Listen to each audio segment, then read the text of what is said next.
3:14 in the morning, Al Udeid Air Base, Qatar. The first Sumar cruise missile comes in low out of the desert dark and detonates dead center on the flight line, and a 3-ton slab of reinforced concrete simply ceases to be. 39 more follow it in a single coordinated wave. Iran did not aim for the aircraft. Iran aimed for the floor. Inside the hardened shelters, the F-35 Lightning are untouched and completely useless. These are some of the most advanced machines ever built, and they share one weakness with every fast jet on Earth. They need a long, clean, smooth surface to reach takeoff speed. The runway is now a field of broken concrete. The most expensive air wing in the Gulf is trapped on the ground by nothing more sophisticated than a hole in the pavement. The base goes silent. The sky goes empty, and out in the Strait of Hormuz, an Iranian naval blockade begins to move, confident that nothing in the air can reach it. They were almost right. Because 50 miles north, on a 4-lane stretch of public highway that has not been resurfaced in 5 years, 2 engines begin to spool up in the dark. No landing lights, no tower, just cracked asphalt, and a machine the Pentagon has been trying to retire since before half its pilots were born. This is the story of the one aircraft Iran did not bother to plan for, and why, by sunrise, the blockade it was sent to break no longer existed. An Iranian reconnaissance drone, orbiting at 30,000 feet, catches the heat bloom and locks its infrared camera onto the source. What it sees makes the operators relax. It is an A-10 Thunderbolt II. A-10, the Warthog. A 50-year-old ground attacker with straight wings and a face like a hammer, the plane Congress and the Pentagon have fought about for 3 decades. The Iranian commander pulls up a nearby mobile surface-to-air battery and tells it to lock the coordinates. He is not worried about a relic. Here is what he does not factor in. The A-10's 2 engines are bolted high on the rear fuselage, up near the tail, and that is not a styling choice. It is the whole point. Mounted up there, they swallow clean air instead of the storm of grit and debris a jet kicks up off a broken surface. Drop a stealth fighter onto this highway, and its engines would inhale gravel and tear themselves apart on the takeoff roll. The A-10 treats 5-year-old asphalt like a freshly poured runway. It rotates and lifts off in under 3,000 feet of cracked road. And this is not the same Warthog the Pentagon mothballed in the 90s. The fleet flying today came through the Precision Engagement Program and a re-winging effort built to keep the airframe alive into the 2030s new wings. Digital stores management, modern displays, and the thing that matters most tonight. A situational awareness data link and link 16. The same battlefield network the F-35 talks on. Under the wings ride GBU-39 small-diameter bombs and AGM-65 Mavericks. In its nose, where people assume there is a radar, there is no radar at all. The Warthog never needed one. What it has is instead a radar warning receiver that listens for enemy emitters, a lightning targeting pod that can see in the dark, and a sensor pod that can map a coastline. It climbs out low, because low is where it owns the sky. Against the clutter of the desert hills, the coastal radars lose it in the ground return. And then, it does the thing the Iranian playbook never accounted for. It does not run from the blockade. It turns straight toward it. The plane the Pentagon tried to kill is the only thing left flying, and it is hunting. When the A-10 finally paints clean on Iranian screens, it shows up as a fat, slow, unmistakable blip. 400 miles an hour. Low enough that its shadow skips across the whitecaps of the Gulf. To the radar crews, this is an insult. A lumbering antique from another century. Flying so slow they can read its airspeed like a billboard. They assume, because the manuals taught them to assume, that an A-10 has to crawl within 2 miles to use its famous gun.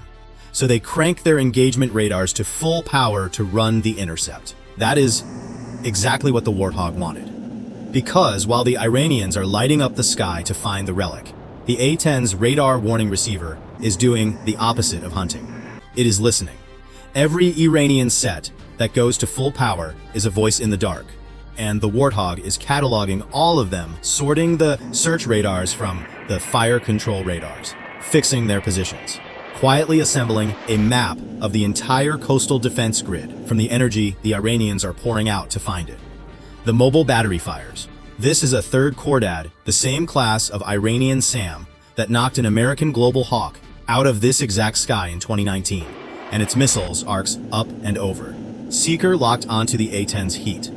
Against a 1970s Warthog, this is the end of the story. It is not a 1970s Warthog. Its self-protection suite throws the missile a decoy, a false A-10, hanging in the air 500 yards off the wing, paired with a curtain of flares, and for a fraction of a second, the Seeker is staring at two targets where there should be one. It cannot choose. It splits the difference and flies into empty ocean. The A-10 never even bends its flight path. It is still coming, and then it breaks the Iranian tactical manual in half.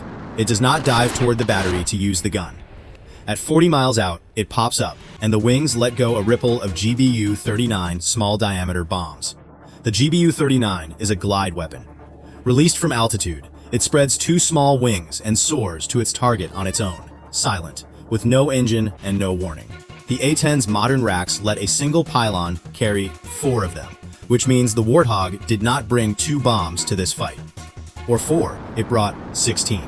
They come down on the coastal grid, the radar warning, receiver mapped minutes earlier. The first 4 strike the primary radar dish at the Bandar Abbas site at once, and the steel lattice folds in on itself. The next 4 find the command trailers and turn their electronics to slag. The last 8 go for the launchers themselves, and the SAM rounds, still sitting on their rails, cook off in a chain of secondary blasts that throws burning debris a half-mile down the cliffs.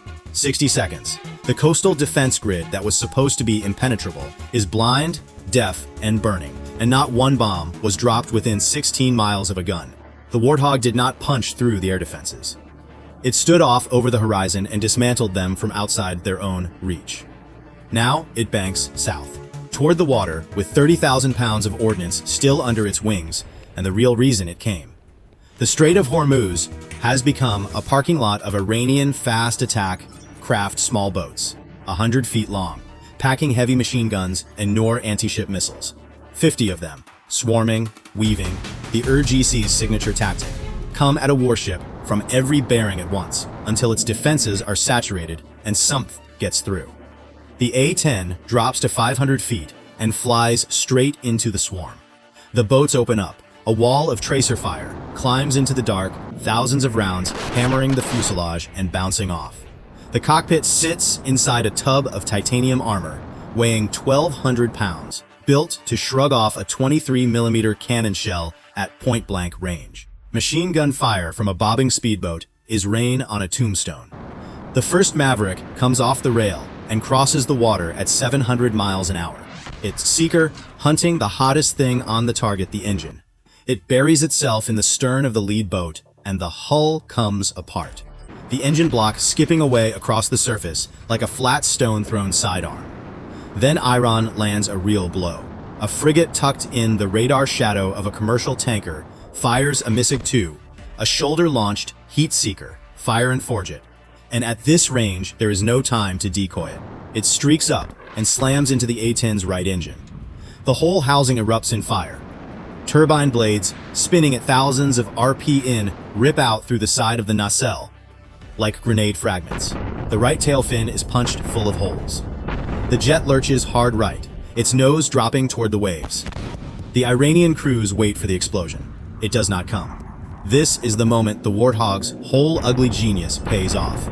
Its 2 engines are not buried side by side inside the fuselage like a fighter's. They hang apart, outside the body, far from each other and far from the fuel. So the fire in the right engine has nothing to spread to not the tanks. Not the left engine, nothing. The twin tail fins are built so that if one is shot away, the other still holds the plane straight. The fire suppression system floods the dying engine.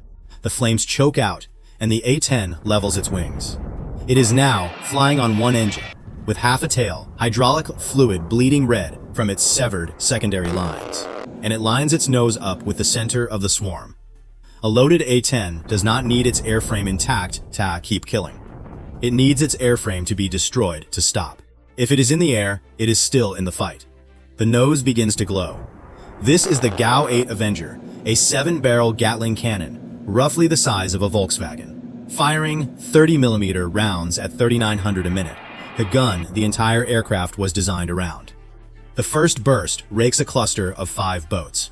These shells do not punch holes. They detonate, each impact a small bomb. The lead boat is cut in half. The second goes up as a pillar of fire when its fuel tank lets go. The third and fourth are shredded by the overpressure of rounds slamming the water beside them. The Warthog walks the fire across the swarm. In a single 10-second trigger pull, 12 boats are gone. The survivors break and run for the coast at full throttle, and the strait behind them is burning. The wounded A-10 turns for home, trailing a ragged ribbon of smoke from the dead engine, and drops toward the highway strip it launched from. Iran was waiting for exactly this.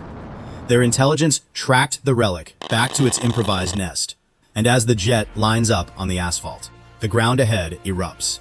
A battery of Feta 1 in 10 short-range ballistic missiles, hidden in a palm grove a few hundred meters off the road, has fired a pre-programmed strike at the landing coordinates. The first one hits 500 yards short of the touchdown point and blows a crater 40 feet wide and 10 feet deep. This was the plan all along: kill the relic on the ground if the air could not. And the A-10 does not abort, because on one engine it has nowhere else to go. It lands anyway. The aircraft slams down, bounces over a smaller crater. Its heavy-duty landing gear, flexing like a mountain bike's suspension over a curb, swerves around a burning chunk of debris and skids to a stop in the dirt off the shoulder. $100 million fighter would have snapped its gear and fireballed. The Warthog treated a ballistic missile strike like a speed bump, but the morning is not done with it. On the horizons, a new swarm rises: 30 Shahed 136 suicide drones, 10 pounds of high explosive apiece, locked onto the grounded jet. The A-10 cannot take off again on one engine fast enough to outrun them, and the drones are flying too low for any ship's radar to catch over the desert hills. Except the A-10 is no longer fighting alone. This is the part that genuinely rattled the Iranian command: not the gun, not the armor, but a data link through Sadil and Link 16. The Warthog's computers are stitched into the same network as a U.S. Navy destroyer, an Arleigh Burke sitting 60 miles out in the Gulf. The A-10 lifts its targeting pod, laces the incoming drone swarm, and pushes the track straight onto the network. 60 miles away, the destroyer reads a target picture it could never have built on its own. Those drones are below its own radar horizon, hidden by the hills, and it ripples a salvo of RIM 162 SM interceptors at coordinates handed to it by a grounded 50-year-old attack plane. 28 drones vanish in a string of mid-air flashes. The last 2 get close enough that their blast waves rattle the cockpit glass. But the titanium tub keeps everything inside it alive. The relic just became the forward sensor for a billion-dollar warship. And the crew does not wait for a rescue team. They hand-pump fuel out of a tarp-covered commercial truck. They tape and patch the worst of the holes in the tail. They uncouple the dead right engine entirely, stripping nearly 3,000 pounds of dead weight off the airframe.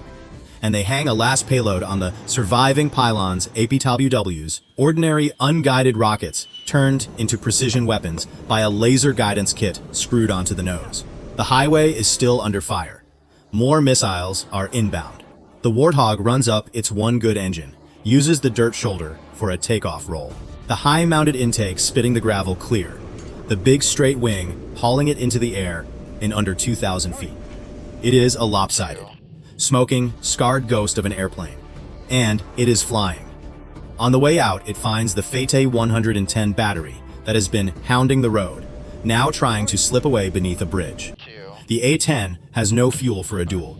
It dives, looses the APWW's rockets in a steady stream, and the laser walks them onto the bridge, supports and the launchers at the same instant. The bridge comes down and buries the battery under 500 tons of concrete. Then the Warthog drops to 50 feet, threads between the power lines and the dunes where no coastal radar can hold it, and turns for the next strip down the coast, where another fuel truck's already waiting. Before you go, there is one detail about the A-10 almost no one mentions. Look at the nose. The giant GAU-8 cannon is not centered, it sits slightly to the left. That was not a mistake. The Nadim is the gun, and its machinery are so enormous that the nose landing gear had to be shoved off to one side just to make room for it. And here is the figure that reframes everything you just watched. When that gun fires, it generates around 10,000 pounds of recoil more thrust, backward than one of the A-10's own engines makes going forward. Fire a long enough burst at low speed, and the recoil genuinely bleeds off the aircraft's airspeed. In theory, hold the trigger long enough, and the gun could slow the plane towards a stall and pull it out of the sky. They built an entire airframe around the problem of keeping that one weapon flying. Now think about the math of this night. The Pentagon spent 30 years trying to replace the Warthog with jets that need a spotless runway and a climate-controlled hangar to function. Iran spent billions on missiles whose entire war-winning theory was to crater a strip of pavement. Neither of them planned for an airplane that does not care whether the runway exists. So the next time someone tells you a weapon is obsolete, ask the harder question. Is it the weapon that's old, or just the way we were taught to think about the fight?